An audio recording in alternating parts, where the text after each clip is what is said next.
Olá, sejam bem-vindos à nossa aula de Geografia para a primeira série do Ensino Médio da Rede Estadual de Goiás. Lembrando que esse é o projeto SEDUC em Ação, que terá programas diários com aulas para o ensino médio. Bem, eu sou o professor Alejandro e o nosso tema de hoje é sobre domínios morfoclimáticos, conteúdo importante para os estudantes da primeira série do ensino médio. Então vamos lá?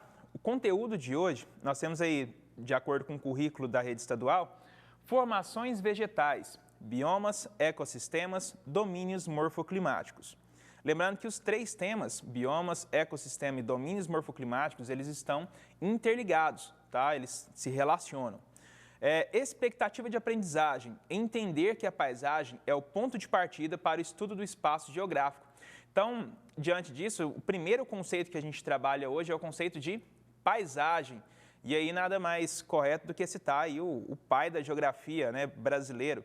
Segundo Milton Santos, paisagem é tudo aquilo que nós vemos, o que nossa visão alcança.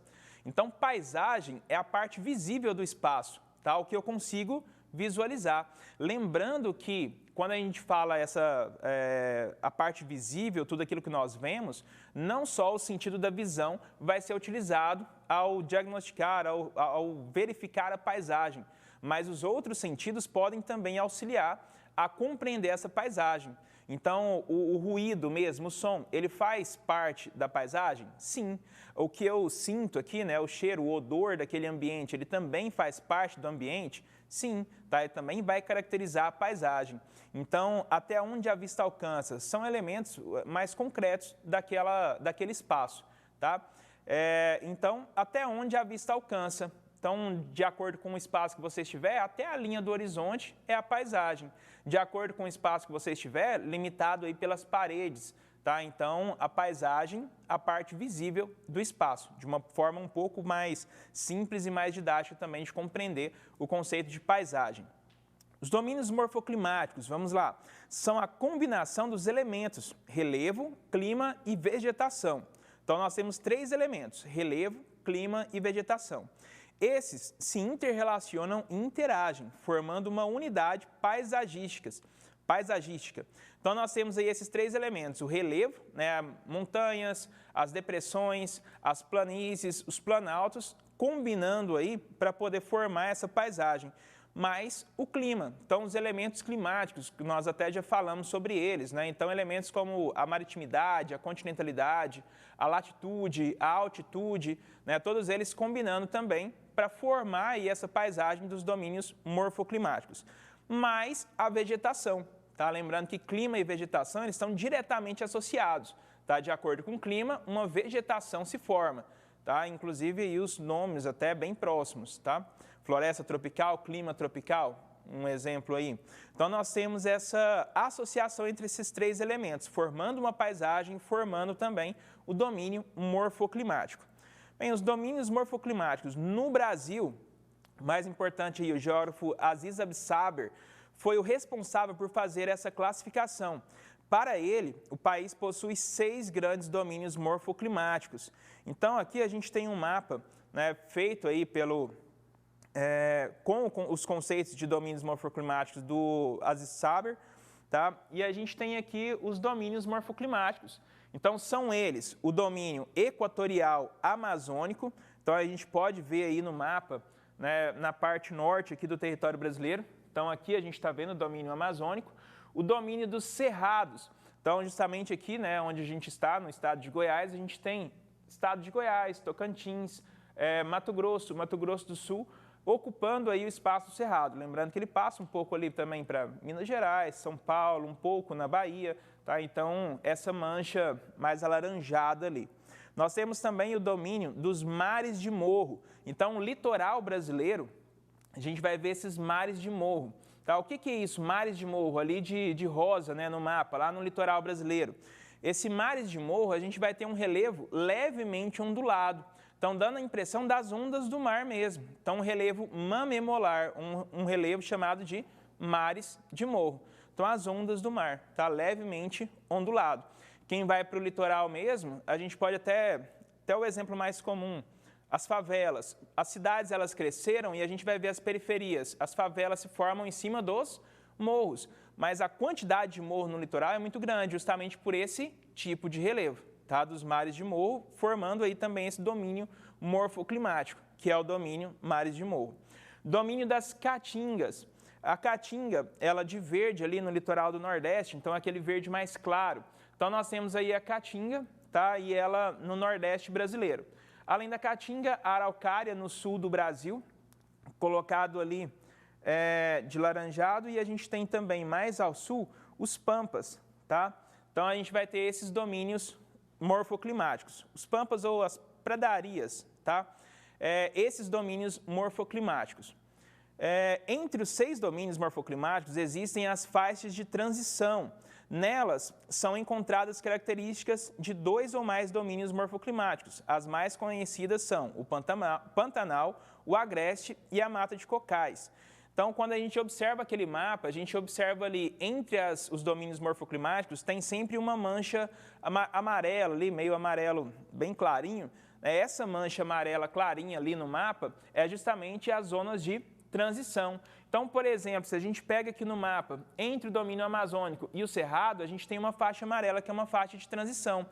Essa faixa de transição ela vai apresentar tanto características do cerrado, como características também da floresta amazônica, tá? Do domínio amazônico, certinho?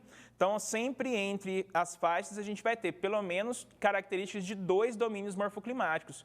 A gente pode ver ali algo um pouco mais de domínios. Essa faixa aqui, nessa parte, a gente vai ter características do cerrado, do domínio amazônico e do domínio da caatinga. Então, 3 domínios morfoclimáticos combinando ali. Lembrando que quando a gente elabora o mapa do domínio morfoclimático, não é como ali a gente coloca uma linha, ó, acabou o cerrado aqui.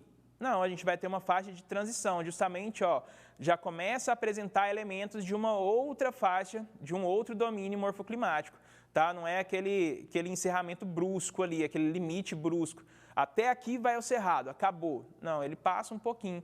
Ali já começa algumas características do amazônico, outras características da caatinga. Então, a combinação de 2 ou mais domínios morfoclimáticos, beleza?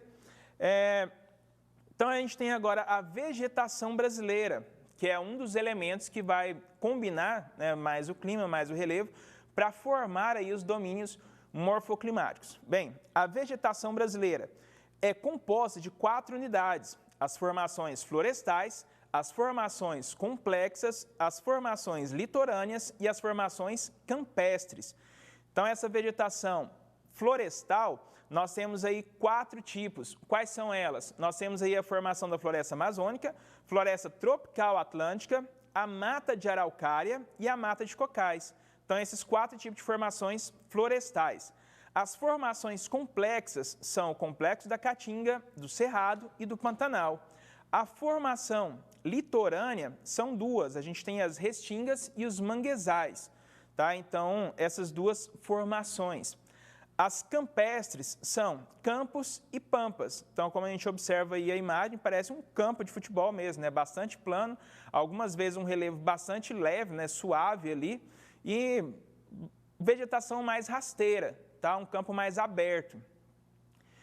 Já os climas brasileiros, a gente tem os climas influenciados pelos elementos do clima, por esses elementos aqui que são latitude, altitude, maritimidade, continentalidade, vegetação, relevo, massas de ar e correntes marítimas.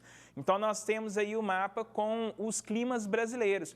Quais são eles? Então, de vermelho ali, a gente vai ter aí o clima equatorial, de laranjado no mapa, o clima tropical, de amarelo, o clima semiárido, mais no nordeste ali brasileiro, de azul, meio roxo ali, né, o subtropical, de verde no litoral, a gente tem justamente a tropical litorânea, com a influência aí da maritimidade, né, e um laranjado um pouco mais claro, a gente vai ter a tropical de altitude, também por conta da subida ali do Planalto brasileiro, né, nós temos esse tropical de altitude, então altitudes um pouco mais elevadas, tá, e aí uma diferença no clima do Brasil naquela área. Além do clima, a gente vai ter aí o relevo brasileiro. Lembrando que esse relevo formado primeiramente pelas estruturas geológicas. Quais são as estruturas geológicas? Nós temos 3 estruturas. As estruturas do maciços antigos, dobramentos modernos e nós temos as bacias sedimentares. Então, 3 tipos de estruturas geológicas formadas aí pelos agentes endógenos, ou seja, do interior da Terra. Dessas 3 estruturas, o Brasil não possui dobramentos modernos. Esses dobramentos modernos, eles são responsáveis aí, depois pela formação do relevo, depois, com intemperismo, erosão, essas estruturas geológicas vão formando no nosso relevo. Então, o território brasileiro ele não possui dobramentos modernos, que geralmente esses dobramentos modernos eles formam montanhas. Tá? É claro que começa o surgimento ali dessa montanha e aos poucos vai chegando à altitude de uma montanha, certo? Já o território brasileiro não tem dessa estrutura nova, recente. O território brasileiro a gente vai ter terreno bastante antigo. Então, a gente vai ter principalmente, aliás, a gente vai ter 2 estruturas geológicas, as bacias sedimentares e maciços antigos. Os maciços antigos já sofreram muito com intemperismo. No passado, essas regiões podem ter sido montanhas. Porém, com intemperismo, o que foi acontecendo com essa montanha? Foi retirando o material ali do seu topo e ele foi rebaixando. Então, nós temos aí planaltos no território brasileiro.